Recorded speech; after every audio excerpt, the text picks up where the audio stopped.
Britain stands at a crossroads once again. The cost of living crisis is grinding down households. Public services are stretched to breaking point, and the debt mountain looms larger with every passing month. Into this fragile moment steps Andy Burnham, Labour's northern heavyweight, with a challenge that slices through the very heart of Keir Starmer's project. His message? That Labour cannot govern by bowing to the bond markets. That Britain's future must be wrestled back from the invisible hand that Thatcher enshrined and Truss almost destroyed.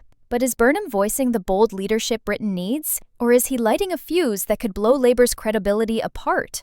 The numbers are stark. Britain's national debt has surged past 100% of GDP, the highest level in generations outside wartime. Interest payments alone are costing tens of billions every year, money that could have gone to schools, hospitals, or infrastructure. Every budget decision now hangs under the shadow of this debt mountain. The bond markets, those investors who buy Britain's debt, are watching with hawk-like eyes, ready to punish any whiff of irresponsibility. This is the backdrop against which Andy Burnham makes his pitch. He argues that Britain cannot be forever held hostage by creditors, that investment in housing, transport, and green energy is too urgent to delay. But the debt question is not abstract. It's the wall against which Liz Truss crashed. And that brings us to the shadow still looming over every economic debate. When Liz Truss unveiled her mini-budget in 2022, the markets revolted. Gilt yields spiked, the pound plunged, mortgage rates soared, and within weeks, her premiership was in ruins.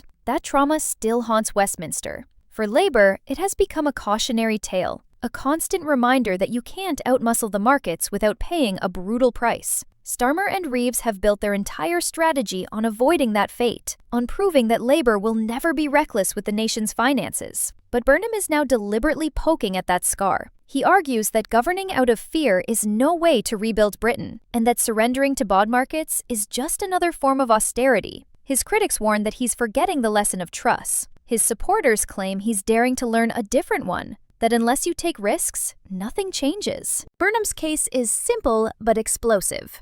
He says Britain cannot go on living in fear of financial markets because that fear locks politics into permanent caution. His vision is about breaking free, reclaiming control over essential services like housing, transport, and energy, which he argues are too important to be left to volatility and profit. To him, investment is not reckless, it's essential.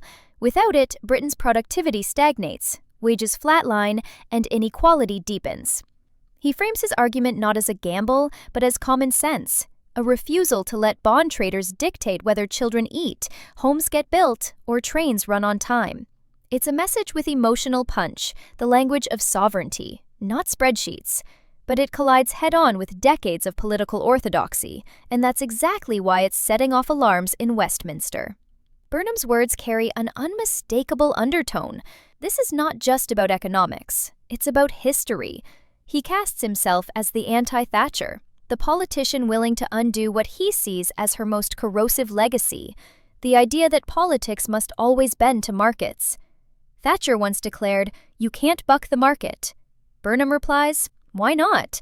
For decades, that mantra has tied the hands of governments, shaping policy choices as if they were laws of nature. By daring to question it, Burnham places himself in direct opposition to the conservative economic consensus that Labour under Starmer has carefully tried to inherit. It's a dangerous provocation, but also a powerful rallying cry. For Labour members yearning for a bigger vision, Burnham is offering one. For Starmer, it's a potential nightmare, an echo of Labour's old battles, repackaged for a new generation. Yet here lies the unavoidable truth. Bond markets are not an abstract villain. They are the mechanism through which Britain funds itself. Every hospital, every school, every police station depends on borrowing, which means investors must be willing to buy. If confidence wobbles, borrowing costs soar, and suddenly the government is paying more just to service debt than to run key public services. That's why Reeves and Starmer have made caution their creed.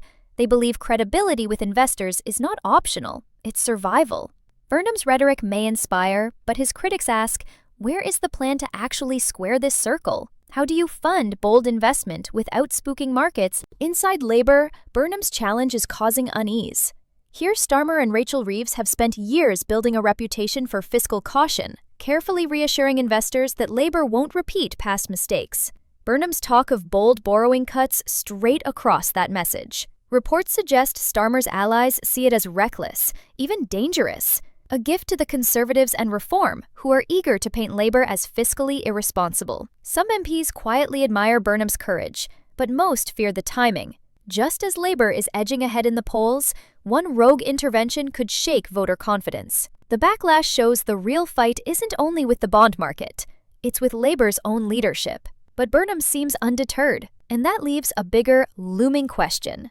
At the heart of Burnham's pitch lies one brutal question. Can politics ever truly tame the markets? Every prime minister since Thatcher has learned that financial credibility is fragile, and once it's lost, it's almost impossible to claw back. Burnham insists Britain must take back control of housing, energy, and transport to break free from market volatility. But history suggests the markets usually win, dictating terms to governments, not the other way around. Is Burnham offering a bold new model for stability, or setting Labour up for a future clash that could end in humiliation? That's the gamble hanging over this entire debate, and it's one that could shape not just his future, but Labour's credibility in power. Andy Burnham's intervention has ripped open a debate Labour thought it had settled. By daring to question the supremacy of the bond markets, he has revived memories of Truss, invoked the ghost of Thatcher, and challenged Starmer's carefully cultivated aura of fiscal discipline. For some, it's the brave honesty Labour needs if it wants to deliver real change. For others, it's a dangerous illusion, a repeat of the hubris that brought down governments before. One thing is certain, this fight is no longer about abstract economics. It's about power, credibility, and the limits of political will in a world where the markets still call the tune.